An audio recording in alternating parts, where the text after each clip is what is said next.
Are there things that you need to do with your child that you just dread doing because you know they're not going to go well?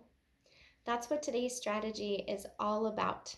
It's called pre-teaching, and this strategy is especially helpful, again, with those situations that you know typically don't go well, or if there's a new situation that your child is going to be in and you want to help reduce some of that anxiety and help them to know what to expect. Oftentimes, if you just wait to see what happens in a situation, your child is not at a point where they can receive your correction or your feedback. But if you talk through things before they happen, you can help them to know a little bit more about what to expect and what you expect from them in this situation.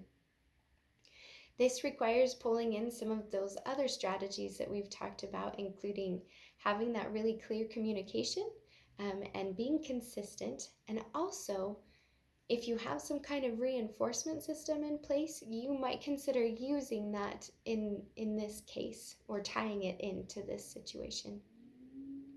So one example might be if you know that going to the dentist just doesn't go well. You can talk to your child beforehand about the dentist. You can talk to them about what it is about the dentist that they don't like, and you can help them to know how to handle that situation. For instance, you might talk them through some mindfulness activities that they can do while they're sitting in the dentist chair.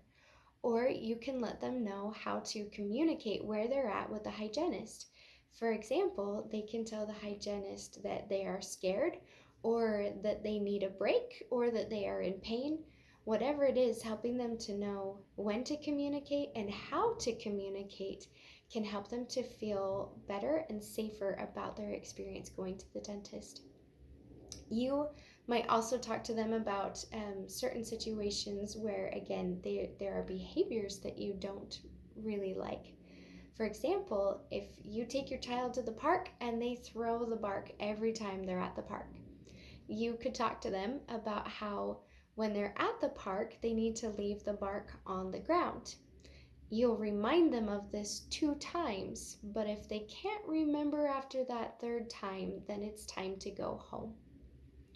Again, this is a strategy that can take a little bit of practice, but can go a long ways in strengthening your child's confidence and your relationship with your child.